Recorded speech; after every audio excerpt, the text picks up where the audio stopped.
जय हिंद। पिछला क्लास में बताए थे त्रिभुज के प्रकार, त्रिभुज कितने प्रकार के होते हैं, और बता दिए थे भुजा के आधार पर त्रिभुज कितने प्रकार के होते हैं। अब पढ़ेंगे कौन के आधार पर त्रिभुज। त्रिभुज दो प्रकार के होते थे, एक भुजा के आधार पर और एक कौन के आधार पर। तो देखते हैं कौन के आधार पर। तो कौन के आधार पर जो त्रिभुज है ये तीन प्रकार के होते हैं। कौन कौन?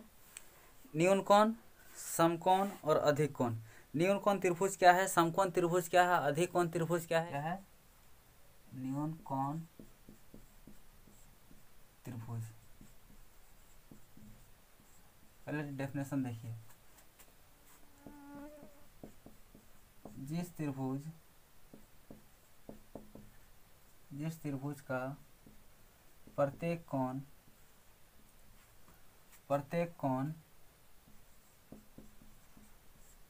0 डिग्री से अधिक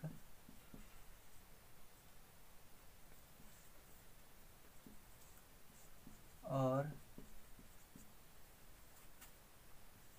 90 डिग्री से कम हो, उसे न्यून कोण त्रिभुज कहते हैं। देखिए फिगर देखिएगा, समझ में आएगा। जैसे देखिए ये त्रिभुज है, सो देखिए क्या बोल रहा है। जिस त्रिभुज का प्रत्येक कोण मतलब सब कोण, तीन कोण होता है, तो क्या होना चाहिए, 0 डिग्री से अधिक होना चाहिए और 90 डिग्री से कम होना चाहिए। तो क्या होगा, मान लीजिए ये 60 डिग्री है, ये 70 डिग्री है, तो 6 7 13, ये हो गया कितना, 50 डिग्री। तो देखिए 0 डिग्री से अधिक है सब और 90 डिग्री से कम है, तो क्या कहलाएगा, न्यून कोण त्रिभुज। तो angle A equal to 60 degree, angle B equal to 70 degree, angle C equal to 50 degree. ठीक है। अब दूसरा क्या है, 0 डिग्री से अधिक, 0 से अधिक होना चाहिए और 90 डिग्री से कम होना चाहिए। कोई भी त्रिभुज में अगर इस तरह बना दीजिएगा जो 0 डिग्री से अधिक और 90 डिग्री से कम होगा तो न्यून कोण त्रिभुज कहलाएगा। न्यून मतलब होता है कम, न्यून मतलब नीचे, कम कितना से, 90 से कम। ठीक है। अब देखिए दूसरा है समकोण त्रिभुज।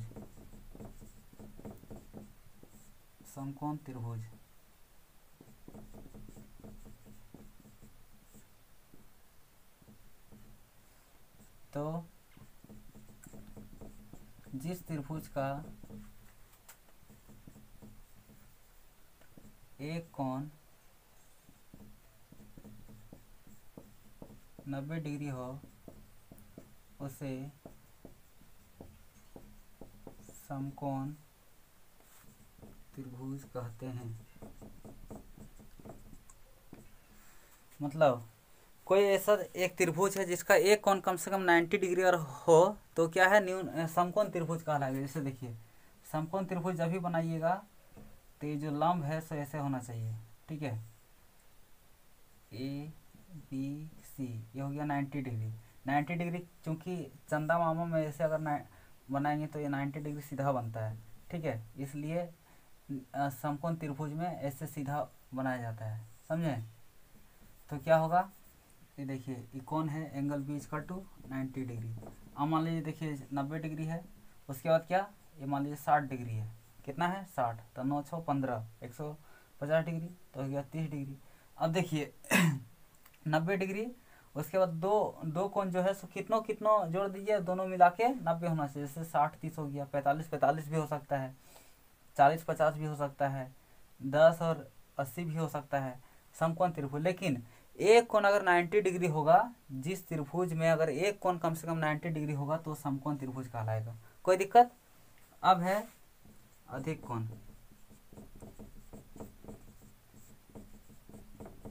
अधिक कोण त्रिभुज तो क्या होगा, जिस त्रिभुज का इसमें क्या एक कोण कितना 90, उसमें क्या होगा, एक कोण है 90 डिग्री से अधिक और 180 डिग्री से कम होना चाहिए। जिस त्रिभुज का एक कोण 90 डिग्री से अधिक और 180 डिग्री से कम हो उसे अधिक कोण त्रिभुज कहते हैं। ठीक है, जैसे देखिए बना रहे, ये कितना है 120 डिग्री, ये 30 डिग्री कर देते हैं, कितना हो गया 120 और 30 50, 150, ये भी 30 डिग्री। ठीक है, तो ये ए बी सी, तो कम से कम एक कोण जो है सो क्या होना चाहिए, एक कोण जो है सो 90 डिग्री से अधिक और 180 डिग्री से कम, क्योंकि त्रिभुज जैसे 180 डिग्री होबे करता है तीनों कोण मिला करके। तो एक कोण का कितना कर दिया 120, 105 लिख दीजिए, क्या मतलब है, नाप पे थोड़े लिखें। ठीक है, न्यून कोण त्रिभुज, प्रत्येक कोण 90 डिग्री से कम 0 डिग्री से अधिक, न्यून कोण त्रिभुज। समकोण त्रिभुज, जिस त्रिभुज का एक कोण 90 डिग्री हो उसको समकोण त्रिभुज। अधिक कोण त्रिभुज क्या, जिस त्रिभुज में एक कोण 90 डिग्री से अधिक और 180 डिग्री से कम हो उसको अधिक कोण त्रिभुज कहते हैं। आशा करते हैं आप लोगों को ये वीडियो समझ में आया होगा। मिलते हैं अगले क्लास में, तब तक ले जय हिंद।